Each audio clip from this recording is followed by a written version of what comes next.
Hello everyone, this is part 5 of What If Naruto Was a Prodigy and in the Anbu, and I hope you guys enjoyed this video and to like, to subscribe, to see more comment down below. Now let's start the intro.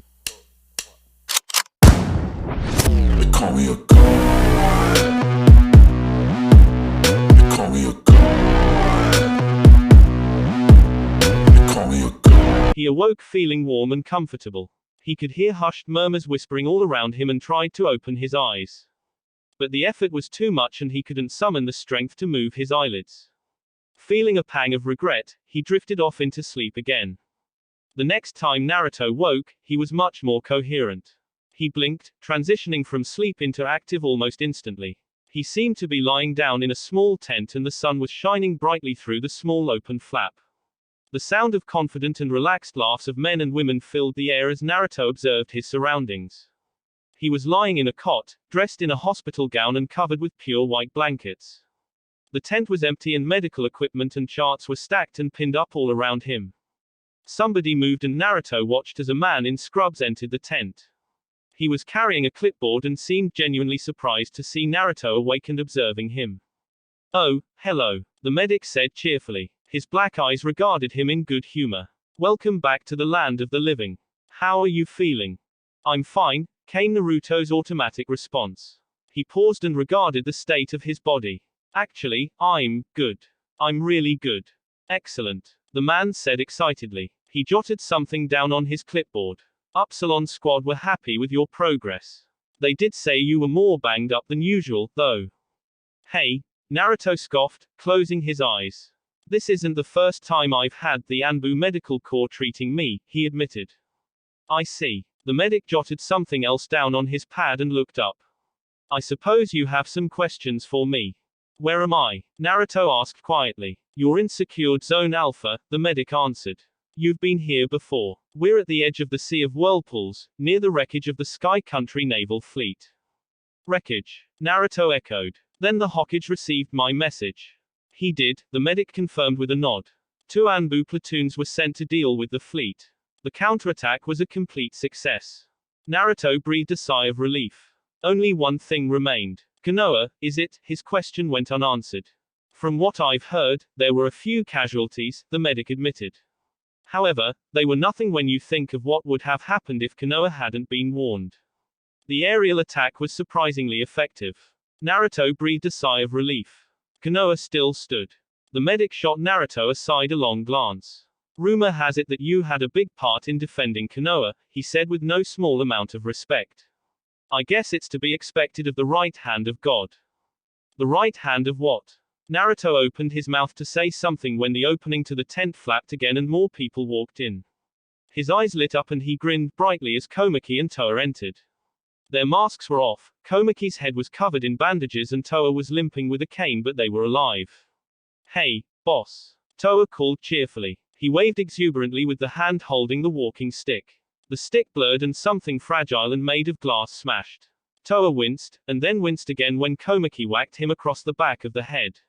He shot her a wounded look, to which she responded with a huff and turned back to the bedridden Naruto. "Squad Captain," she greeted him formally with a respectful nod. "Squad Captain," Naruto greeted back. His face felt like it was going to split apart with joy. The happiness welling within him surged as the tent flapped opened again and the rest of his one-time squad appeared. A blur of blonde hair surged past the 2 wounded Anbu and slammed into Naruto. He groaned and something slammed into his chest. A hand came up to his hair and began messing it furiously while his face was pressed deep into somebody's chest. He flailed his arms, struggling to breath, and gasped in relief as the unidentified person was suddenly removed from his person. Yuka beamed down at him as Kage held her by the scruff of her clothes.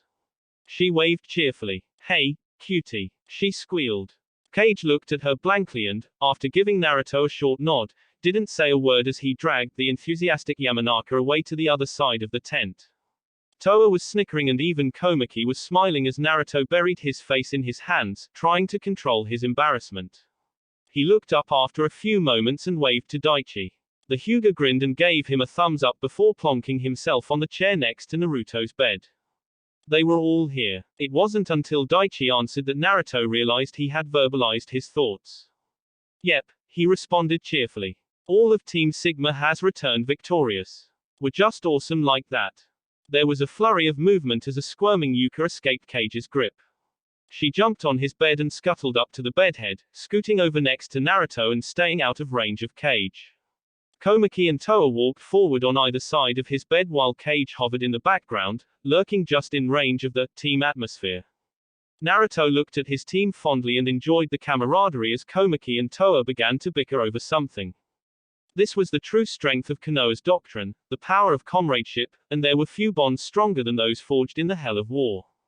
Yuka muttered something to Naruto and pointed to her ring finger, and Naruto snickered, watching as Toa spluttered and Komiki narrowed her eyes at the perky Yamanaka.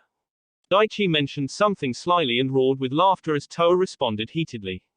Cage's face was blank but his lips twitched as a single word from him sent the entire team into hysterics. Naruto closed his eyes and dozed off amidst the warmth of friendship. He was only out of it for a short while and only woke when his instincts alerted him to more company.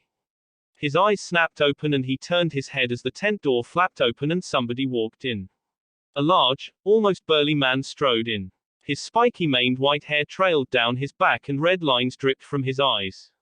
He had a wart on his nose, a large red coat and a somewhat different headband wrapped around his forehead. The conversation from Team Sigma died instantly and Cage bowed his head. Jiraiya-sama, the enigmatic Anbu greeted quietly. Officially, the Toad Sage had no power over the Anbu. They answered to the Hokage alone and Jiraiya, despite his reputation, was still classed as a rank-and-file jonin. Unofficially, there was an unspoken understanding that the Toad Sage, one of the 20 or so S-rank shinobi in the elemental countries, might give orders during matters of village security that the Anbu were encouraged to obey. Naruto watched as Jiraiya of the legendary Sannin smirked at his team.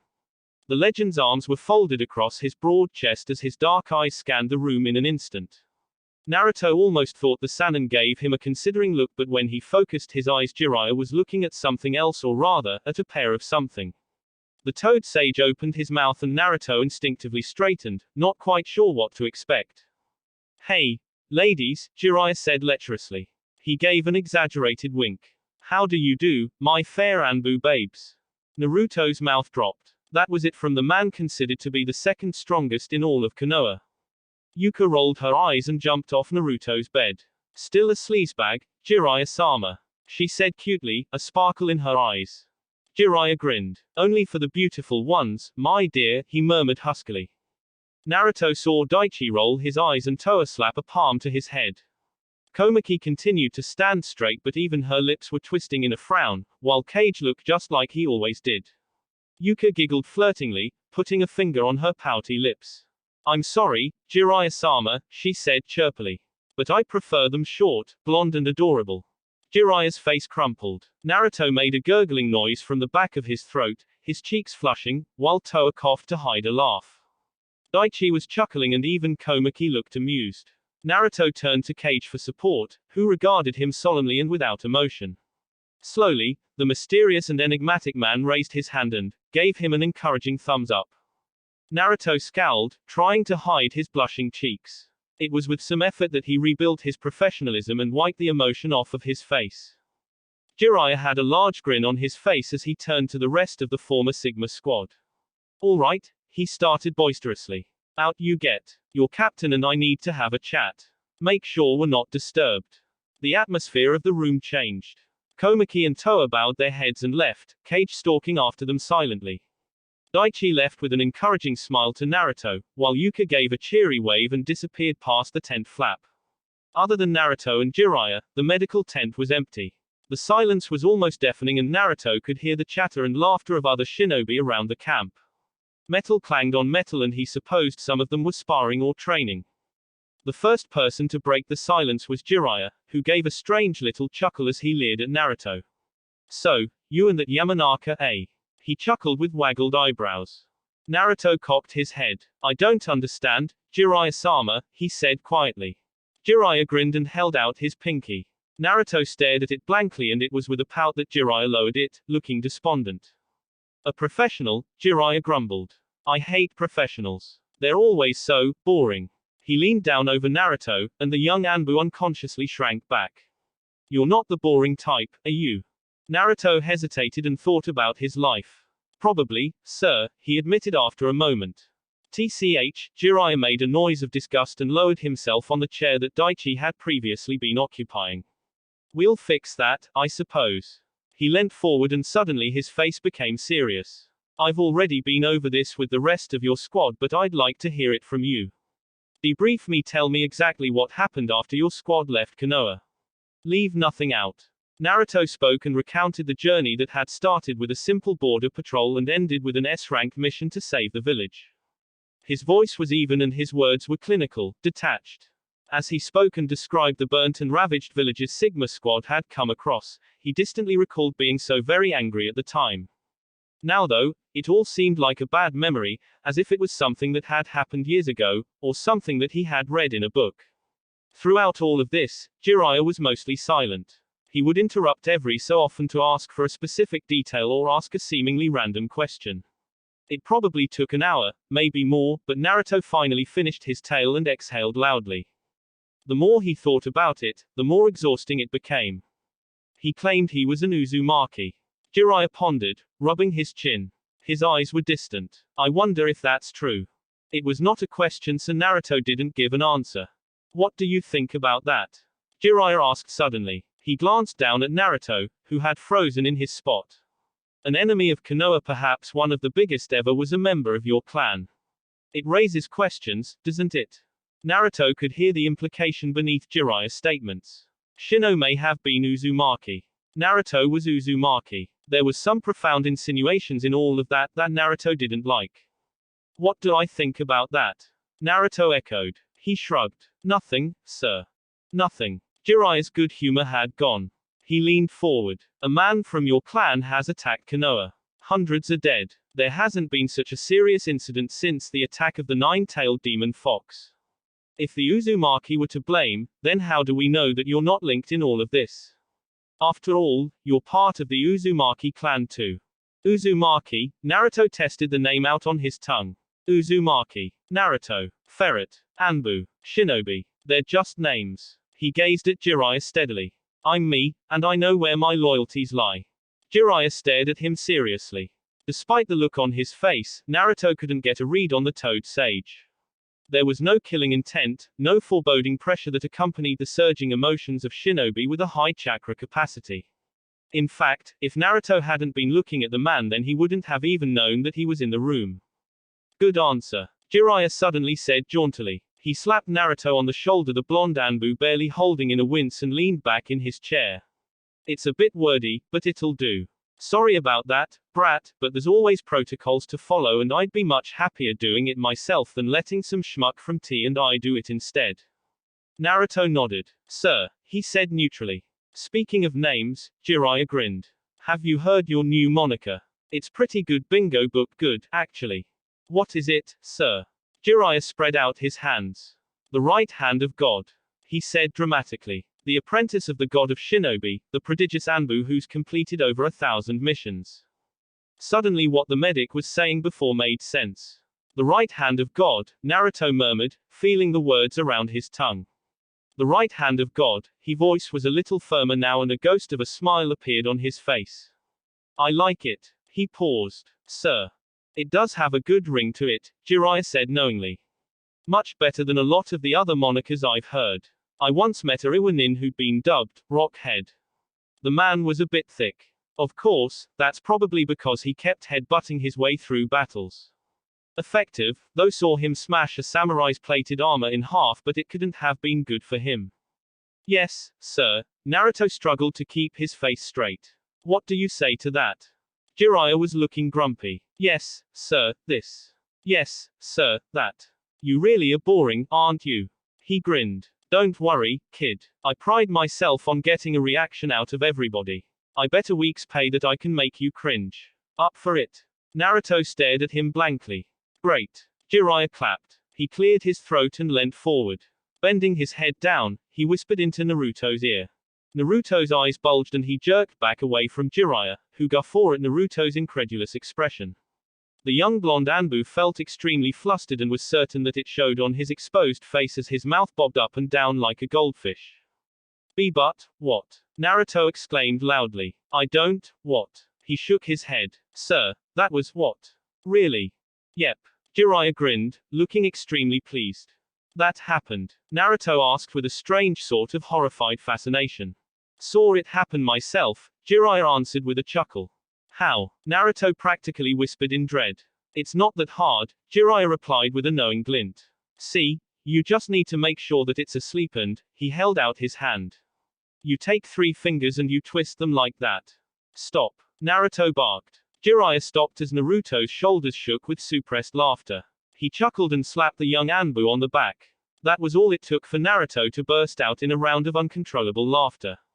The Toad Sage watched as Naruto continued to laugh, and his smile took on a more sympathetic tilt as the laughter became more and more hysteric. He rubbed the Anbu on the back comfortingly as Naruto struggled to keep his haphazard emotions under control. It's commendable to see professionalism in such a young shinobi, Jiraiya said quietly as Naruto began to compose himself. And if you keep it up, you'll go places. But don't hold it all in. He reached up and forced Naruto to look at him. Trust me, the Toad Sage with deadly seriousness. I've seen what happens when a shinobi of your caliber snaps. If we're lucky, we can usually put 'em down before they do too much damage. If we're not, well. Uchiha Itachi. The unspoken name resounded throughout the room. Naruto took a deep breath as he regained control of himself and faced the Toad Sage again. There was a little more respect in his stance now as he looked underneath the underneath.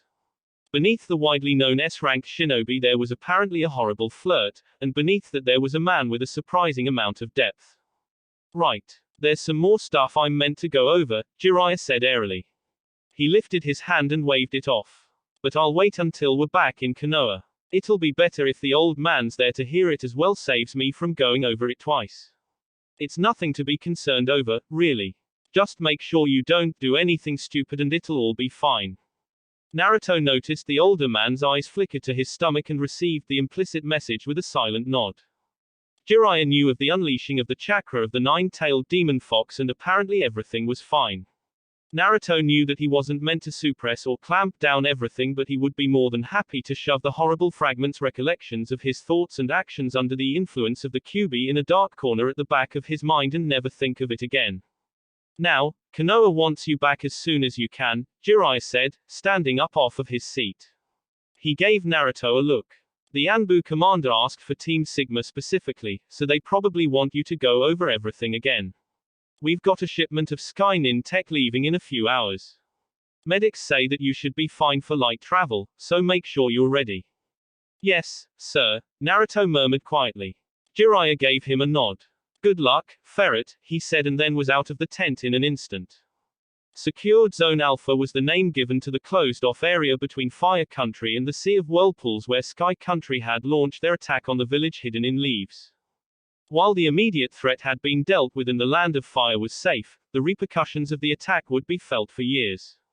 Sky Country had successfully demonstrated the viability of a naval and air military doctrine that had incredible potential and great implications for all of the great villages. The technology that remained needed to be safeguarded until it could be destroyed or recovered and sent to Konoha. Hundreds of tents had been set up and they stretched over the sandy dunes. Squads of shinobi milled around the camp while hundreds of others stood guard and kept a constant patrol around the perimeter. The black-cloaked Anbu kept a 24-hour guard around the wreckage as Konoha's Research and Development Division scurried through the once flooded hulls of the fleet. They had been dragged to shore by whatever means, possibly through Jiraiya's summons, one of the few Class 5 summons in the known countries, and they were surrounded by an entire division over 1,000 shinobi, led by Jiraiya of the Sannin. Konoha was not taking any chances. Well-guarded caravans entered and left the secured zone on a regular basis, stripping off and taking away as much of the foreign technology as possible. The sooner and quicker it was done, the less time the other nations had to plot. Naruto sat on one of the wagons in that caravan, leaning back and enjoying the warm sun on his face. The wagon jostled and bumped as the troop of horses pulled it across Konoha's highways. Animals were not commonly used for travel by shinobi, especially since the average chunin could meet and surpass even the fastest horse, but they had their uses when heavy cargo was being transported. This particular caravan was surrounded by 2 platoons of Leaf Nin, dozens of chunin being led by a jonin captain. Technically, Team Sigma was just hitching a ride with them and they were officially off duty. However, that hadn't stopped the rest of the squad from running patrols, and Kage and Yuka patrolled the perimeter while Komiki and Toa had taken point. Daichi walked beside the caravan, keeping an eye on things with his Byakugan. There was another Hyuga with them, but the ANBU's eyes were far superior and it made it easier on both to share the workload. Naruto got the feeling that the Jonin captain wasn't too happy with having his authority usurped by the Anbu, but the woman was professional enough to keep her thoughts to herself. While the rest of his squad performed the duties, Naruto was happy enough to rest. He drifted off to sleep most of the time, his mind and body still recovering from the last battle with Shino. When he was awake, he spoke to his team quietly. Kage would pass out the rations and they would sit together and eat. Komiki and Toa were always good for a laugh as the two of them bickered and fought like a pair of snappish dogs. Daichi always had a joke to say and Yuka continued to tease Naruto mercilessly, egged on by Kage's infrequent but well-placed sardonic comments. They helped ease the tension that Naruto felt when the other shinobi around them continued to steal glances at him. He wasn't quite sure how far the rumors and gossip had gotten, but apparently his new moniker was becoming well known. He wasn't used to the looks he was getting either. In his distant and almost forgotten past he recalled the looks he had received before he had joined Anbu. They had never been pleasant, and while he couldn't remember what people had said, he could definitely remember the tone. As a member of Anbu, he was subjected to curiosity and indifference. Nobody was going to besmirch an Anbu member, no matter who it was. He had taken to his mask and his anonymity with gratefulness. Now the shinobi eyed him differently. There was something there that Naruto had never received before. He couldn't tell if it was respect or fear. Either way, the focused attention made him uncomfortable. Contact. Daichi suddenly called out. Naruto was jerked out of his brooding and jumped to his feet as the horses came to a halt. The shinobi around them formed a defensive line and Naruto felt a flash of chakra activate underneath him, the explosive seals embedded in the cargo activating. Should the contact prove hostile, the shinobi were under strict orders to destroy any cargo they might be carrying. Kage and Snake 5 are intercepting. Daichi informed them. Naruto stood on top of the wagon and waited patiently. After a few moments, Daichi raised a hand and made the all clear sign. Friendlies. He called out. Stand down. Naruto let out a rather deep grunt and sat back down on the wagon. He waited and watched as the shinobi around them relaxed and moved out of the defensive formations. As the caravans began to move again, the bushes rustled and the friendlies came into view. Hitaki Kakashi surveyed the caravan keenly, half of his face hidden behind his book. His genin team followed behind him. Naruto's eyes flickered over the three genik, seeing the bandages wrapped around Uchiha Sasuke and Konohamaru. The sight of a bruised and bandaged Konohamaru caused a pang of concern to resonate within him. My. Kakashi's voice was light-hearted, but he closed his book and tucked it away. What's all this here, I wonder? There was a flicker of movement. Captain. Toa exclaimed as he jumped back to greet his former squad leader.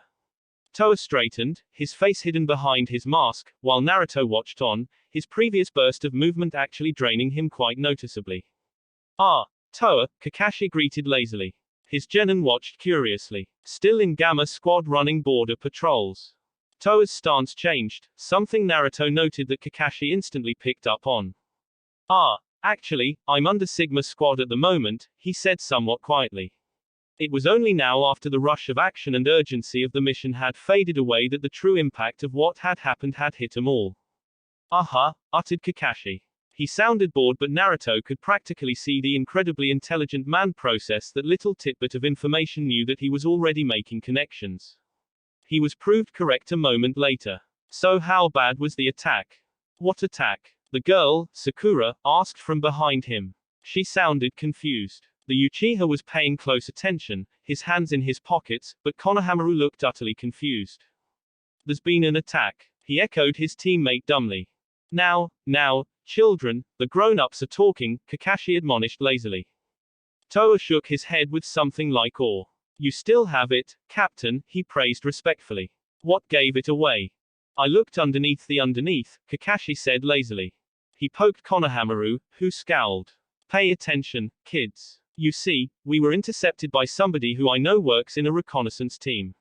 When we came out, I could see you and Komiki, but I don't see the rest of your team. Furthermore, we have two full-strength platoons escorting a small caravan, which is an indication of a sensitive or important mission, while we have ferret lazing about up there looking about as banged up as the rest of you. What does that indicate, Sasuke? There was a fight, Sasuke said quietly. He paused. You've also implied that there were casualties. Kakashi nodded, looking serious. Sigma Team is an Anbu division directly underneath the Hokage. Essentially, Sigma Team enforces the Hokages will both on and off the battlefield. For you to be working under Sigma Team means that you were drafted. That protocol is only used in cases of serious village emergencies. Hence, an attack. There was a flicker of movement and Naruto appeared before them. The enemy struck at the border patrols and at the village itself, Naruto told Kakashi quietly. The final death toll is unknown at this point. That said a lot to Kakashi, and his uncovered eye twitched. His genin looked stricken, even the Uchiha was affected although he hid it well. Sakura gasped, her hands flying up to her mouth, and Konohamaru clenched his fists. There was significant damage to non-essential village infrastructure, Naruto continued, briefing the elite jonin on all he knew. Gamma Team's combat efficiency was cut in half. Tiger 2 is acting captain. Combat efficiency could be affected in many ways. The most common was the incapacitation or death of members of the squad. In blunt terms, Naruto had just told Kakashi that half of Gamma Squad had been killed. Only 2 squads had come away unaffected, as they had been outside the engagement area. With the survival of Komiki, Toa and Captain Azuki, only 13 members of Gamma Team remained. Sakura looked tearful, Konohamaru thunderstricken. Sasuke didn't appear to show any emotion, but Naruto saw his fists clench on his white shorts. Do we know anything about civilian casualties? Sakura pleaded hesitantly. As far as I know, there were no civilian casualties, Naruto told her gently, and Sakura sagged in relief. What about the old man? Konohamaru demanded. He looked furious. Naruto regarded him for a moment. Then, in a blur of movement, he reached out and walloped him across the head. Konohamaru let out a cry as the force of the blow sent stumbling back. He staggered and collapsed on his bum, clutching his head. Somebody like you is 100 years too early to be worrying about someone like the Hokage. He snapped. Especially since you're covered in bandages. What did you do this time? If this was another firecracker incident. Wah! Konohamaru shrieked and dove out of the way as Naruto advanced, an aura of murder surrounding him. No. A missing nin did this. Naruto paused and the aura grew thicker. Konohamaru gulped. You can't even clean your room. Naruto bellowed angrily. What are you doing fighting a missing nin? As Konohamaru blubbered and stuttered, cringing in fear and utterly distracted from his previous question, Naruto watched him from behind his mask fondly. At that moment, he had this strange sense of a connection with the third Hokage. Was this what picking on Naruto felt like to the old man? It was an interesting mission, Kakashi drawled. He yawned. I tell you what, we may as well accompany you so we can tell you all about it. I could do with the company, too. After all, his eyes flickered to his genin team, it's boring doing missions all by yourself. His genin team looked completely depressed by that and Naruto's lips twitched. Hazing was awesome. The rest of the journey back to Konoha was slow but uneventful. Naruto took the time to rest and regain his strength. He could already feel his strength coming back, his natural stamina and endurance restoring him in days where another shinobi might have taken weeks. During this time, he listened to Kakashi's mission debrief with interest. Apparently the client Naruto had assigned to them had lied about the mission parameters. It was fairly uncommon, as clients were usually screened on the way in, so somebody was going to pay. Kakashi, being Kakashi, had decided to continue on with the potentially B or a ranked mission and had encountered an A-rank missing nin from the village hidden in Mist, one of the 7 swordsmen, no less. Naruto knew many who would have paid to have watched that fight, one of Konoha's top elite jonin facing off against one of Kiri's 7 swordsmen. According to Kakashi, it had been a close fight, but the Zabuza's apprentice had disabled the genin and stalled Kakashi long enough for Zabuza to make his escape just as a horde of mercenaries descended onto the bridge. A single water technique from the missing nin had swept them all away and Kakashi hadn't pursued. This Gato must have either been incredibly stupid or had something up his sleeve to double-cross an elite shinobi, especially one who had mastered the art of silent killing. Unless he had a squad of a rank shinobi in his pocket, or he had somehow convinced one of the rare S-rank shinobi to help him, Naruto didn't think the self-made millionaire would live much longer. After that, Team Kakashi fell into position and joined the caravan for the remainder of the trip. Naruto idly noticed how Uchiha Sasuke would watch him from the corner of his eye with an emotion that the Uzumaki couldn't quite decipher. He ignored him and focused on his surroundings, catching glimpses of Anbu squads flashing through the trees, his tattoo pulsing as coded messages were sent and received. The trees began to get thicker and taller and the patrols became more and more frequent as they approached Konoha until, 2 days later, they finally arrived. Naruto had taken point with Daichi and eyed the village critically as they approached it. The enormous walls loomed over them, looking undamaged. On the outside, Konohagakure looked completely untouched. The biggest difference he noticed immediately was at the gates.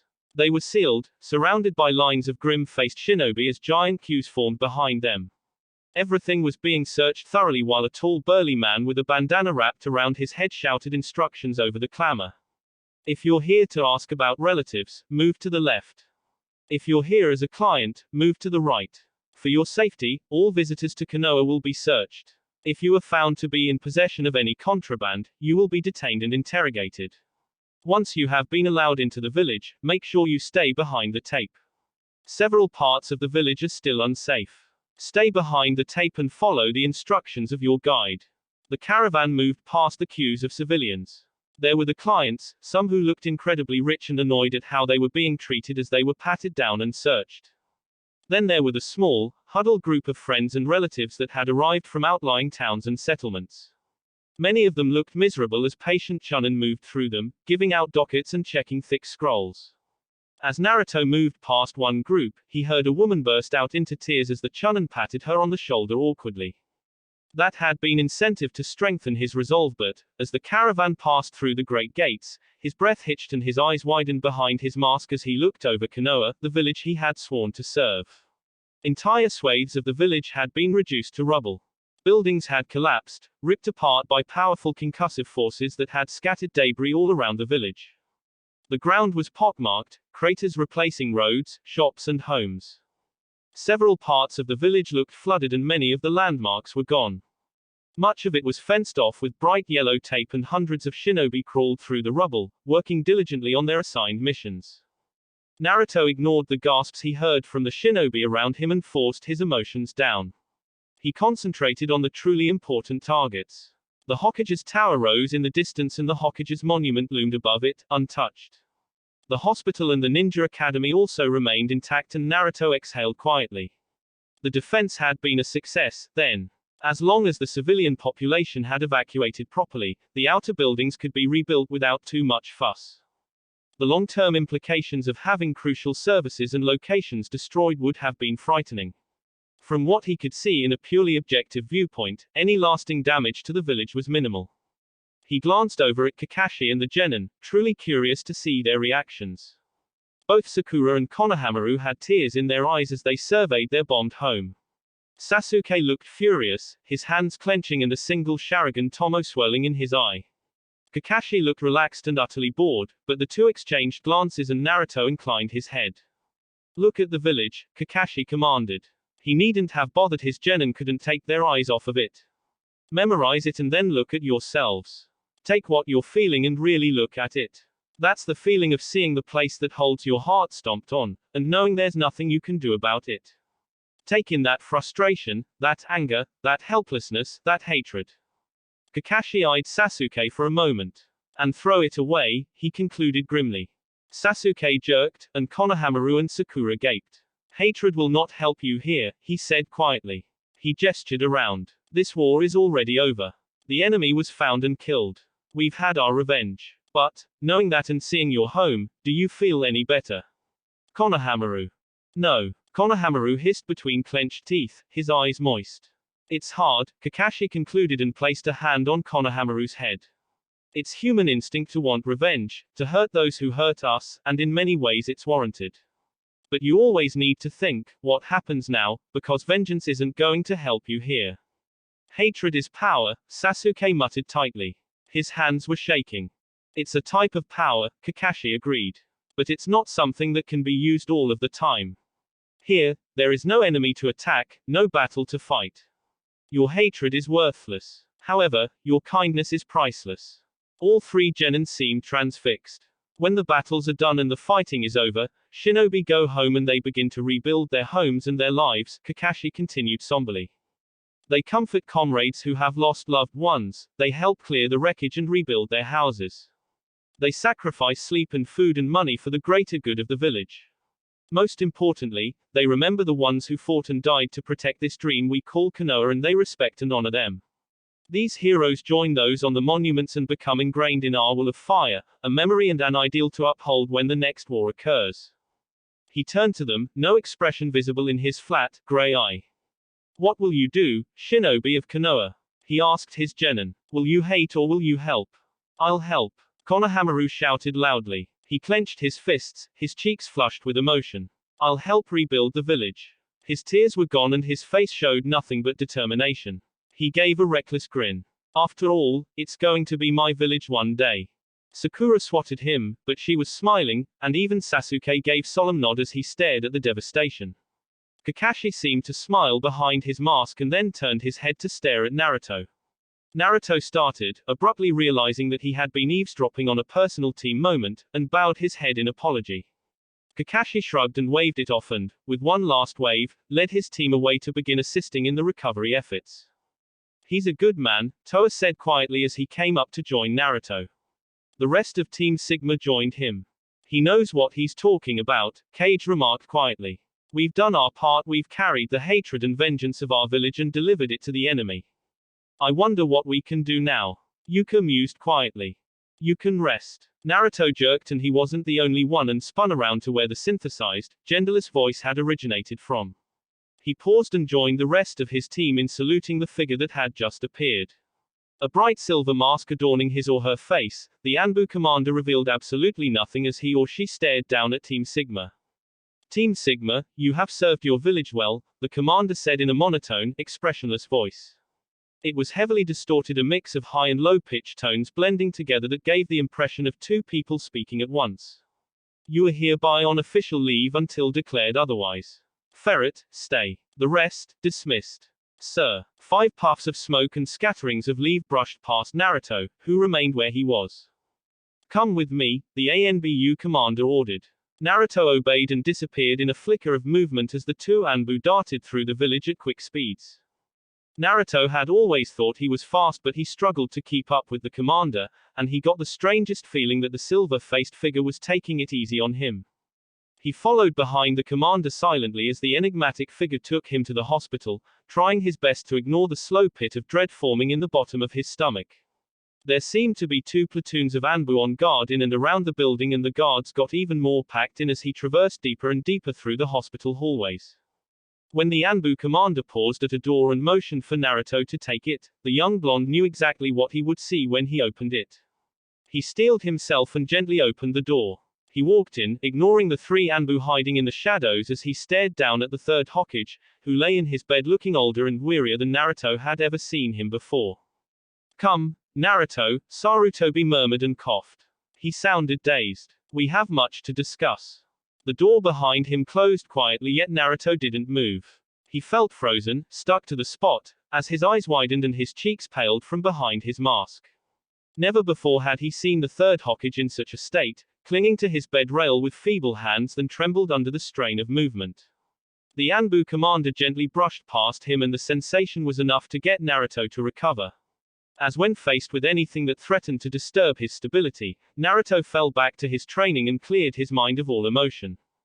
Hokage-sama, he greeted quietly and bowed deeply. The Anbu commander hovered by the Hokage's side as the old man studied a pile of papers on his blanketed lap. Naruto waited patiently as Sarutobi studied the document in front of him and gestured to something. The commander nodded and rolled the document up into a scroll. One of the Anbu silently moved out of the shadows to take it, promptly disappearing in a blur as the commander turned back to the Hokage. Ferret, Sarutobi said in a quavering voice.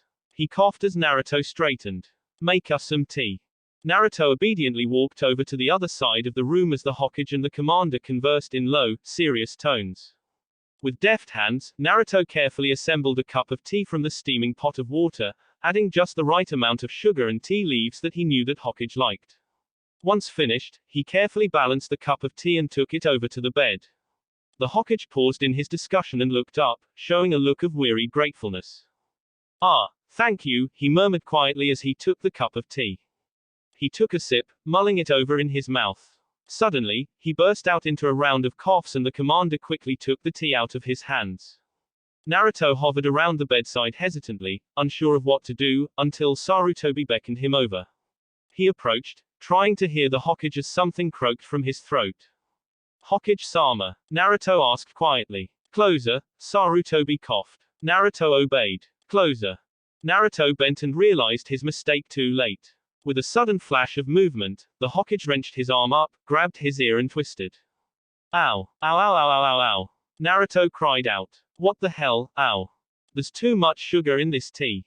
Sarutobi barked into his ear. He released the young Anbu and huffed, folding his arms. As to be expected from my stupid assistant, you can't even make tea. Naruto clutched at his ear. You like it this way? He snapped, all formality gone. 2 teaspoons of leaves and 3 of sugar. Full. Sarutobi thundered. His arm blurred and a scroll was propelled into Naruto's forehead, which sent him sprawling back on the ground. I have 3 teaspoons of leaves and 2 of sugar. I have for years, he paused and frowned. As Naruto climbed back to his feet with a noticeable red mark on his face, he watched as the Hokage took his cup of tea and had another sip. He swished it around his mouth, with a look of consideration on his face, before swallowing and glancing down at the cup. Oh, the old man said in a surprised voice. It is how I like it. Excellent. However, with a crash, the cup of tea fell to the ground. It's too hot. You, boy. He thrust a finger in Naruto's direction. Are you trying to assassinate your poor infirm Hokage? Infirm? My ass. Naruto growled. You crazy old bastard. You incompetent little brat. Sarutobi thundered. The 2 butted heads, 2 pairs of narrowed eyes glaring into each other. Naruto's lips were twitching and he let out a rather high-pitched giggle of hysterical laughter, his fingers constantly furling and unfurling. Was this it? Was this the moment when he finally snapped? If I may, somebody began. Shut up. Both Sarutobi and Naruto roared at exactly the same time. It took Naruto a few moments to comprehend what he had just said, however, and he gulped. Sir, he added uneasily. The Anbu commander regarded him from behind a solid silver mask and Naruto carefully backed away from the Hokage, who was rubbing his forehead and grumbling under his breath, no doubt about him. He adopted a formal stance and straightened his shoulders as the commander leaned down, regarding him with that eerie mask until they were practically touching. I'm going to talk now, ferret. There was absolutely no emotion in the commander's synthesized voice. Or will you have a problem with that? No, sir. Naruto snapped immediately. The commander straightened and turned back to the Hokage, who eyed Naruto gruffly. Naruto remained at attention as the commander took a place at his left-hand side, while the Hokage studied his apprentice. His face softened and the hard, rigid lines around his eyes softened. In all seriousness, Sarutobi murmured. You have performed exceptionally well, Naruto. Naruto swelled with pride. Although, I suppose that it's to be expected from the right hand of God, Sarutobi mused afterwards. Behind his mask, Naruto twitched. Had the old man heard about that already? Do you like that name, Naruto? Sarutobi asked, looking genuinely curious. It's flattering, Hokage-sama, Naruto admitted. His cheeks felt hot. It's an impressive name, Sarutobi agreed. He folded his hands in his lap. An impressive name for an impressive shinobi. Naruto grinned, beaming with pride from behind his mask. I mean, I had already encountered my first S-rank shinobi when I was a year younger than you, Sarutobi added. Naruto paused. He uttered, but the Hokage ignored him. And, of course, my battle went far more smoothly than yours, Sarutobi continued, as if he hadn't heard Naruto. I didn't get punched around like a training dummy and I did manage to score a confirmed kill on my opponent. Oh, said Naruto, his smile fading. Indeed, Sarutobi agreed. He stroked his goatee thoughtfully. I didn't get beat up like you did either. I didn't even need to visit the hospital, my opponent never even touched me. But, of course, don't feel bad, Naruto. After all, we're talking about you here. What you did was quite the achievement. Sarutobi smiled benignly at the crestfallen Naruto. Don't worry, Naruto. One day, I'm sure you'll catch up. He paused. Admittedly, perhaps not for a very long time, but one day I'm certain. Uttered Naruto, giving the miserable old bastard a baleful look. Sarutobi clapped his hands once. Alas, we cannot let the right hand of God leave here feeling sorry for himself. He cried out rather enthusiastically. He waved Naruto away. Off you go. I'm sure somebody somewhere could use an extra hand doing the grunt work outside. Naruto turned to leave. By the way, Naruto, Sarutobi called out. Whenever you hear your new moniker, I just want you to remember one thing. Naruto turned his head as Sarutobi raised his hand. I do many things with my right hand. Do you truly wish to replace I? Naruto was gone before he had finished the sentence, an enormous crack and puff of smoke instantly enveloping him as he practically fled from the dirty-minded Hokage. Sarutobi's mocking smile softened and his features took on an expression of pride. Then, a moment later, he dissolved in a round of loud, hacking coughs, and his strength practically faded away. The commander was there in an instant, gently lowering the Hokage back on his bed and adjusting his pillows. He's a good boy, the Hokage murmured. His hands clenched. But he's still too young. He eyed the commander. I don't have time to be sick, old friend. The commander gently wiped away a trail of spittle from the Hokage's chin. Nonetheless, you are sick, he or she said tonelessly. You are not well. You must rest. Allow others to antagonize your apprentice. I will get better, Sarutobi murmured. The medics are doing their best work. The commander paused. Then, the cloaked figure began speaking. Things would go smoother if we were two. No. Sarutobi's voice was like a whiplash and the commander visible recoiled. An instant later, the Hokage sighed. Please. Allow me to indulge my sentimentality and one of the few people I have left. Your orders are clear, Hokage-sama, the commander intoned. Nothing in the person's posture gave away any emotion, but the Hokage could tell that the Anbu commander was displeased. I mean it, he said quietly as nestled into the blankets. I will not send anybody, the Anbu commander promised. A moment later, the third Hokage was dozing off. At the same time, on the roof of the hospital, Naruto had lost his smile and was trembling. Hokage-sama, he whispered into the wind. Naruto wasn't quite sure how long he'd been on the roof, his mask off as he stared out at the bustling village below him.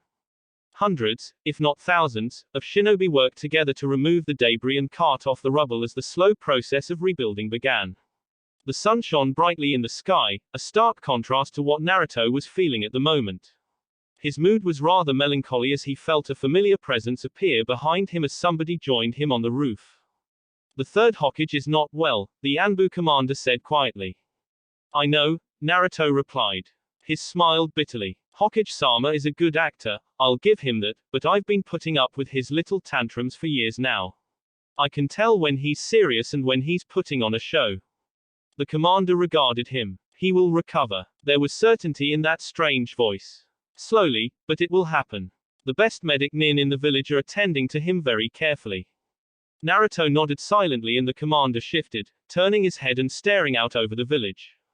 It's a pity that the best medic nin in the land of fire is not available, the commander mused to nobody in particular. Naruto stiffened. Senju Tsunade would make things go much smoother. Unfortunately, the Hokage has ordered that I leave her be, and I cannot go against the orders of the Hokage. I see, Naruto murmured. He eyed the commander for a few moments, then turned his head and closed his eyes, letting the wind brush over his exposed face. Let us talk about other matters for now, the commander said after a few moments. You and the shinobi you drafted into Sigma Squad performed exceptionally well, far beyond the call of duty of a regular shinobi. Your conduct under fire was exemplary and your actions have saved this village twice over. You are to be commended. Thank you, sir, Naruto said hollowly. As such, your promotion to a rank has been confirmed and your pay will be adjusted accordingly, the commander continued quietly.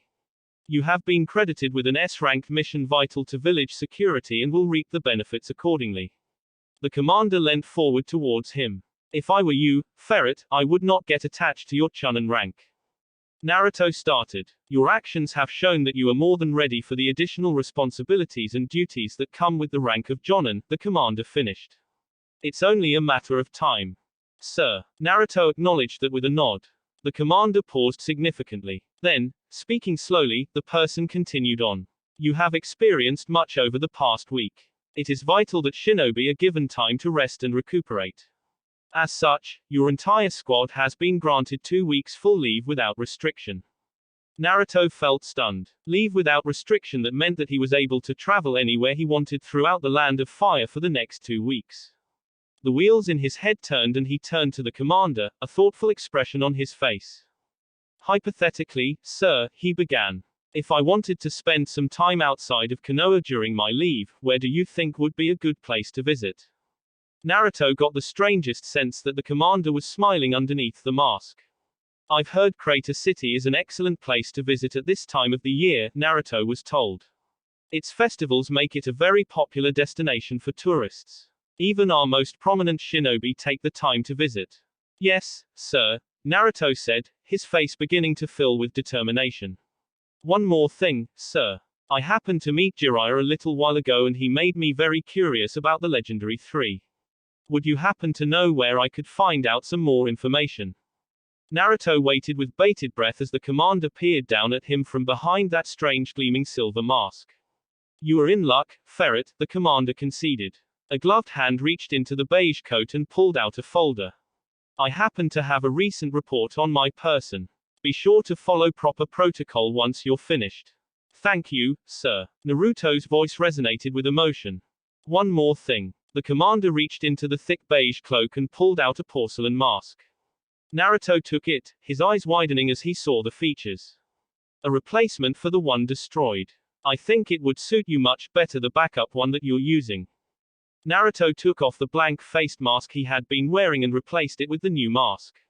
It fit his face perfectly and Naruto breathed in deeply through the filters. The commander nodded approvingly as Naruto bowed his head in thanks. At ease, Anbu, the commander said and disappeared without as much as a flicker of movement. Naruto sat down on the edge of the roof and opened the file. It was a rather small file and Naruto was able to review it twice before he was satisfied. Then, his hands glowing with molded fire elemental chakra, he turned to folder into ash and stood up. There were things to do. Full leave without restriction was uncommon, especially for both the higher-ranked and newly minted shinobi. This privilege gave shinobi permission to leave the village without notifying the administrative office, or requesting special dispensation. A shinobi could leave the village whenever they wanted and journey all over the land of fire without restriction. They didn't have to report in and nothing was expected of them until they returned to the village. Newly minted shinobi were almost never given this, as they were too young and inexperienced to be fending for themselves without the logistical support of a hidden village even if they were in friendly territory. Higher-ranked shinobi, such as the Jonin, were also rarely given this type of leave. Their bounties in the bingo book drew in hunters, mercenaries and adventurers looking to make some easy money. Even some of the best Jonin could be ambushed or caught off guard and the village could not afford to lose too many of their elite. Generally, full leave without restriction was reserved for the shinobi in the middle, the chunin who were experienced enough to take care of themselves, unimportant enough to stay out of trouble and irrelevant enough as not to be missed. However, there were 2 notable exceptions and Naruto wanted to find one of them. A quick trip to the administrative office had allowed him access to the information he needed to get his holiday underway. There had been the inference that Naruto was to take the remnants of Gamma Team with him, or why would the commander had given the whole team 2 weeks off? He or she wasn't that nice. Konoha had been split up into over 24 different districts. Sectors 1 and 2 contained major strategic assets, such as the Hokage's residence, the Ninja Academy and the hospital, whereas Sectors 3 and 4 had been assigned for minor but still important departments, such as the Office of Trade, Konoha's Banking Guild and Konoha's Industrial Zone. Sectors 5 and 6 were the first residential districts and contained the nicest and most expensive homes and houses. It was where the Nara, Yamanaka and Akamiki clans resided. Sector 8 belonged entirely to the Hyuga clan and was walled off. The strip of land between Sector 8 and Sector 5 had been deemed Sector 7, which was made of rows of apartment buildings.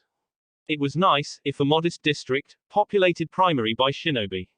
It was the first place that Naruto chose to visit as Komiki and Toa lived in the area. Their apartments were on the 3rd level of a round cylinder-like building, located in rooms 378 and 379. Naruto climbed the stairs and opened the doors to the 3rd floor. His eyes surveyed the hallway, absently noting the thick iron and soundproof doors of the apartments around him. He tapped the wall, listening to the heavy thud. There was no echo, and Naruto would bet that the walls were completely solid. He nodded approvingly. If an enemy shinobi detonated a grade 1 explosive note in the hallway, the apartments would be completely shielded from harm. Naruto strolled down the hallway and turned a corner.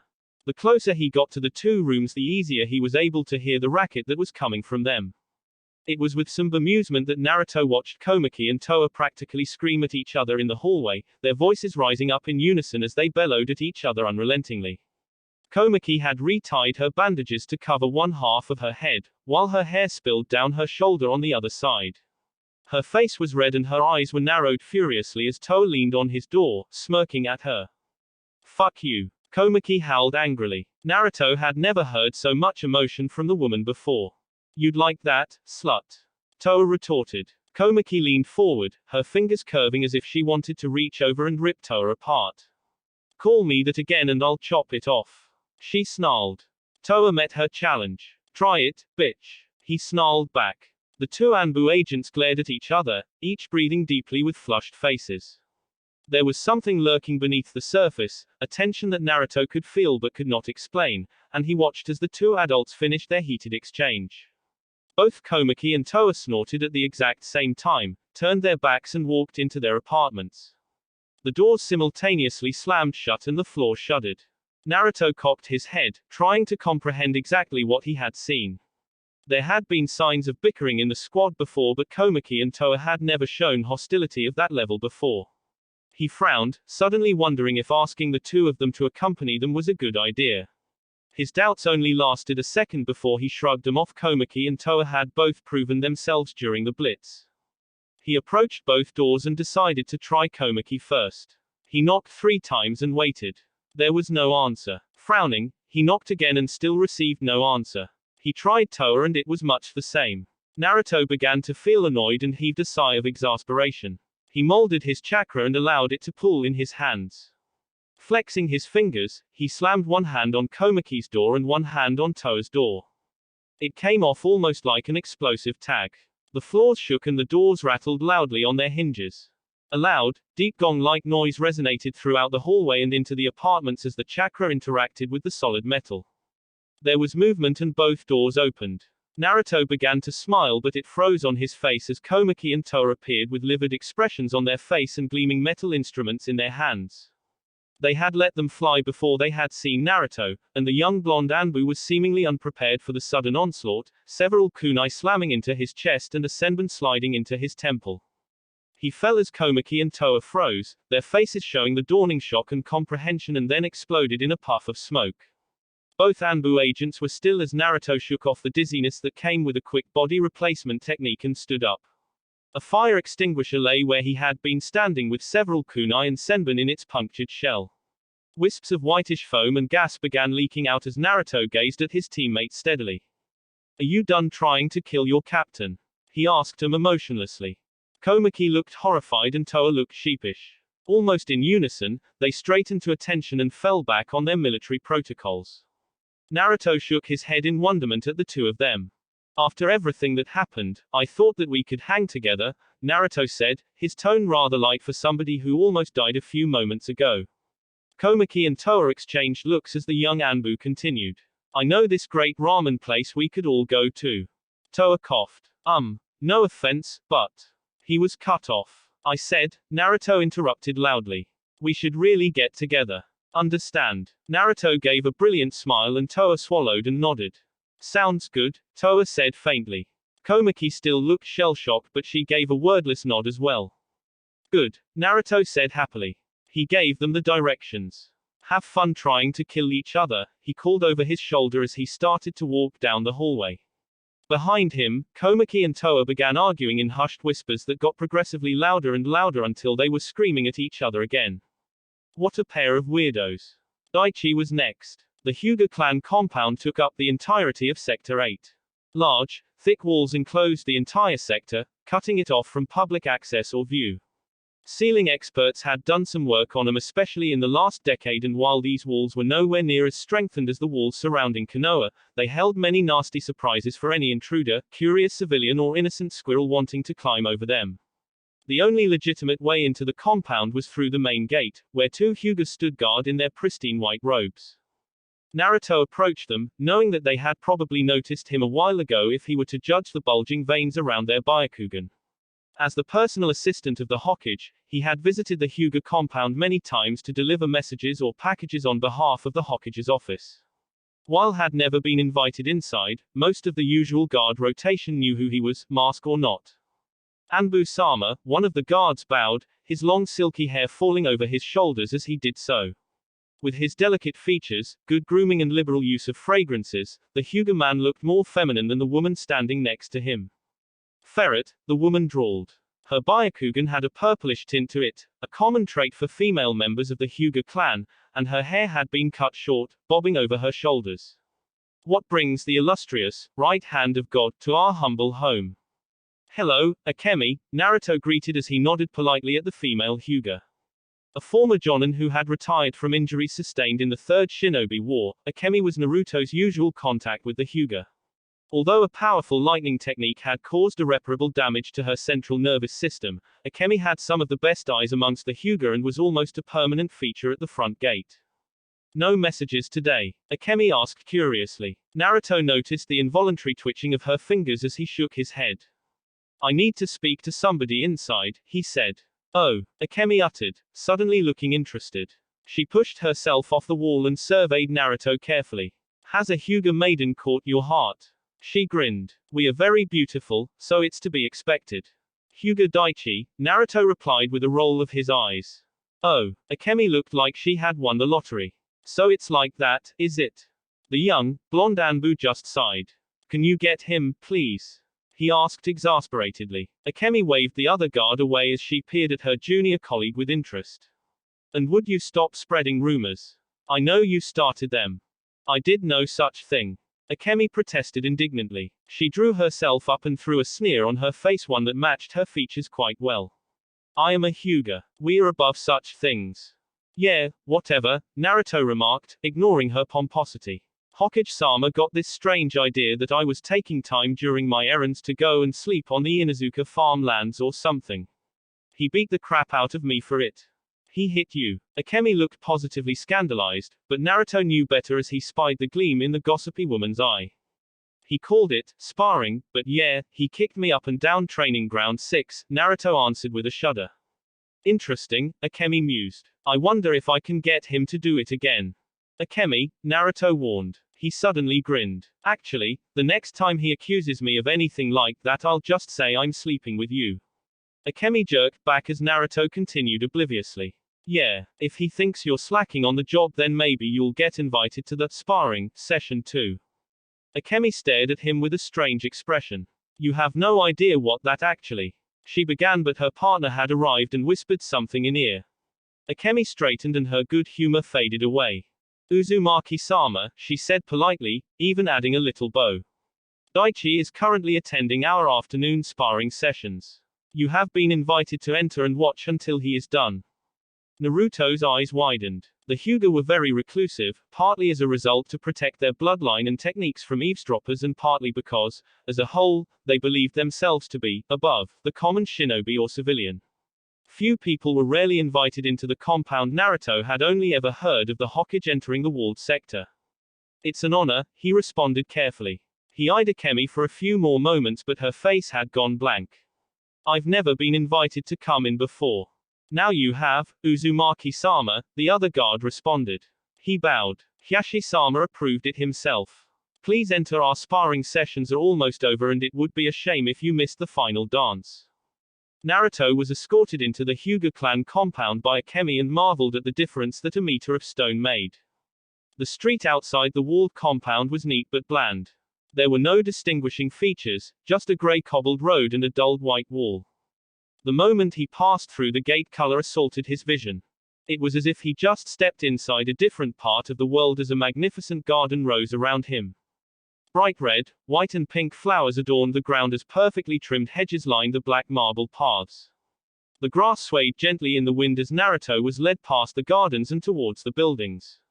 Unlike the circular and cylinder nature of many of Konoha's buildings, these were long and straight, with perfect edges and angular sloping roofs. It was architecture of the time before the great villages, symmetrical and neatly ordered. Akemi led him through an archway and the sun disappeared from view. He moved past it and entered a great courtyard. The perimeter of the courtyard was shaded and dozens of white-robed Hyuga stood there, watching. In the center of the courtyard, the sun shone down brilliantly as dozens of Hyuga sparred against each other. They were lined up in perfect symmetry, moving in unison with each other as they circled and dodged each other. Akemi led Naruto past some of the spectators, who seemed to ignore his presence entirely, and took him to the edge of the courtyard. She stopped and the two of them watched the graceful spectacle before them. Right in front of them, Naruto saw two young Hyuga girls spar with each other. The older sister had clearly hit puberty and looked pained as the younger sister, 7 or 8 at most, danced around her, her arms flowing as she used a series of elegant and delicate jabs. The older sister struggled to block and parry them all and, from what Naruto knew of the gentle fist, would have been severely injured had the younger girl been projecting her chakra. The more that Naruto watched, the more he began to notice that the spars between the Hyuga were well practiced. Dozens of Hyuga swirled around each other, their movements in sync, and their robes flapped around them. In a way, it was hypnotizing as the black hair of the Hyuga danced in and out of their pristine white robes, which twirled and twirled never stopping. It was like a dance. Naruto realized the guard's words making more sense now and it was almost perfect. Almost. The older girl in front of him, the one being outmatched by her younger counterpart, was always a step behind the rest of the group. Her movements were slower and more sluggish than everybody else. It wasn't as if she wasn't capable. Naruto could see her performing many of the movements better than her peers, just slower. It was as if she lacked the heart and spirit needed for this ritual. Nonetheless, she continued as the Hyuga danced around each other faster and faster. Naruto watched, almost bewitched, as the alluring nature of the dance sucked him in. His heart sped up, his pulse quickening, as something funny quivered at the bottom of his stomach. It was something primal and old, wrapped in a bundle of elegance and poise, a gleaming saber hanging on the wall that could just as easily be taken off and used for war. It was one of the most beautiful things that Naruto had ever seen. With a start, Naruto was jerked out of his stupor as the Hyuga abruptly froze. Then, as one, they drew themselves up in the perfect picture of nobility and bowed to their partners. The spectators around them clapped politely as the Hyuga began to leave and Naruto shook his head dazedly. He trailed off. That was the third dance of the Hyuga, Akemi told him quietly. It symbolizes our struggle to protect our home long ago, when we fought off the servants of the Dark Ones and claimed our spot amongst the chosen. Naruto looked puzzled and Akemi gave a slight smile. We have a very rich history, she said. Now, straighten up. Hiashi-sama is passing us by. Naruto did as he was told and watched as the head of the Hyuga clan walked past him. His face looked like it could have been carved from marble and he didn't even look at Naruto, let alone stop to talk to him, before he was gone. Behind him, the two girls that Naruto had been watching followed. The older one blushed and ducked her head as she spotted Naruto while the younger one eyed him with the frank curiosity of a child. Then, they too were gone. Phew, Akemi said as her shoulders slumped. She clapped Naruto on the back. Congratulations. He must like you. Really? Naruto stared at where the Hyuga clan leader had disappeared. Didn't seem like it to me. He let you watch the third dance and he didn't ask you for anything, Akemi said with a small smile. The rest of the Hyuga were beginning to disperse, all of them ignoring Naruto's presence amongst them. You should be honored. Only those who the clan believes has done him a great service are invited to watch our dances. As the right hand of God, you must have impressed him. Captain. Naruto turned as Daichi came strolling up. He looked sweaty in his pure white robes and was rubbing his arm. Getting soft, Daichi. Akemi teased, gesturing at his arm. Daichi made a face. I faced off against Neji again. It won't be long before he's better than any Hyuga here, even Hiashi-sama. Don't say that. Akemi snapped suddenly. She frowned and glanced around. Daichi, you know what things are. I know. Daichi rolled his eyes. He saw Naruto watching curiously. This is why I joined Anbu, he confided. I get away from the politics and leave it for the others to sort out. So, why are you here, Captain? Naruto didn't know what he was talking about and dropped it. I was here to find you, he answered with a sudden and obviously fake smile. Sigma's having a little get-together. Interested? Daichi nodded immediately. Anything to get out of this place, he said with a dramatic sigh. Akemi shook her head, while Naruto gave the directions. As Naruto was escorted out of the Hyuga compound, Daichi he saw that strange little girl from before, eyeing him curiously. Akemi was trailing behind him and the little girl gestured at her. To his surprise, Akemi obeyed immediately. He didn't hear what the girl asked, but, as the gates began to close, he heard Akemi's response. Who's that? Oh, that's the right hand of God. Naruto watched with bemusement as a younger, blonde, almost miniature version of Yuka squealed with joy. He had walked into the Yamanaka flower shop, knowing that it was front of the Yamanaka clan house, and had been immediately accosted by the girl. Dressed in a purple top and with her long, blonde hair done up in a ponytail, the Yamanaka was around his age and looked almost cute. Oh my god, I can't believe you're here. Sakura will never believe me, you're so awesome, I'm a huge fan. Is it true that you fought an S-rank? Are you really the Hokage's apprentice? The girl rattled off, seemingly without taking a breath. It looked like there were stars in her eyes as she clasped her hands together. A faint blush appeared on her cheeks and she suddenly took on a hungrier look as she eyed him. I didn't think you'd be so sexy. Naruto, who had opened his mouth to speak, froze. He stood there, suddenly feeling incredibly awkward as the girl roved her eyes over him. He managed weakly. Is Yuka here?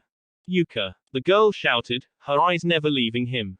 What? Came a shout from beyond the doorway over the counter. Visitor, the young girl shouted in return. She ran a hand through her hair and smiled beautiful at Naruto. Naruto managed a weak smile in return and dropped his gaze. He studied the shop, noting the bundles of flowers and plants on the shelves. Bright blue and pink flowers were blooming all around him and the whole shop had an earthy smell that reminded Naruto of the forests. The Yamanaka had apparently been in the flower shop and horticulture business longer than they had been a clan of shinobi, and their art and expertise went back centuries. The girl continued to smile as a series of loud crashing noises emanated from the back rooms. Shit. Somebody screamed. I'm telling Auntie Miwa. The girl at the counter called out. She smirked. Yeah. Yuka was shaking the dirt of her long blonde hair as she came into the shop front. Don't be such a little, Captain. Yuka, Naruto began. I was wondering. It's the right hand of God. The girl behind the counter squealed, interrupting him mid-sentence. Isn't he awesome? I know who he is, Ino, Yuka drawled. She winked lasciviously at Naruto, who flushed and avoided her gaze. I've met Captain Cutie before. Captain Cutie. Ino's mouth dropped open. You bitch. Don't tell me, her words were incredulous. A good girl never tells, Yuka teased. She walked around and placed an arm around Naruto, who almost jumped at the contact. Isn't that right, Naru too? She teased the syllables out. Yuka, Naruto said warningly, resisting the urge to shy away from her touch. Yuka pouted but let him go as Naruto cleared his throat, composing himself. Team Sigma is meeting up in a bit. Did you want to come? He asked. Of course. Yuka beamed. Oh, get out. Ino practically laughed. She gave Yuka a pleading look. Please, can I come? I'd love to meet your team. Maybe you can give me some advice on how I can make lazy bones and fat ass work harder. Yuka laughed. Well, I don't see why. Perhaps another time, Naruto interjected quickly. He smiled uneasily as Ino pouted. It's a team thing, you know. Yuka stared at him curiously. Naruto glanced at her and let his eyes flicker to her shoulder, where he knew her Anbu tattoo was. Something shifted behind her eyes but she kept on smiling. Ah well, she said to her younger relative, who pouted. If that's what the boss says then I guess you'll have to miss out. Or, don't whine, Ino, Yuka reprimanded in a teasing tone. Naruto gave her the address and was quick to say his goodbyes as the two Yamanaka women began to bicker and tease each other. He practically fled from the flower shop and didn't stop moving until he was at the end of Sector 5. He took in deep breaths and shook his head helplessly. Naruto liked having a full team and he thought that they worked well together, but things had been much simpler when he was just a lowly B-ranked assistant working by himself. His thoughts derailed as he suddenly felt a familiar presence by his side. Captain, Kage murmured. I'll be there. When Naruto looked, the enigmatic Anbu was gone. Freaking recon spooks, Naruto muttered sourly.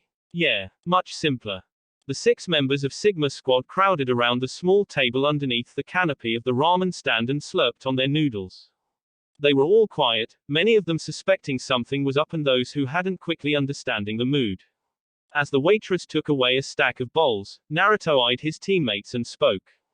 So I was just promoted, he began and let his fingers fly. And I've been given some leave.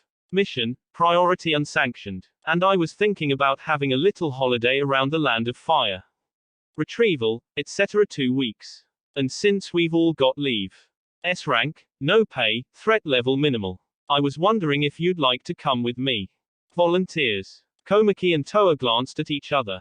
Yuka frowned and Daichi scratched his head. Kage just stared at him blankly.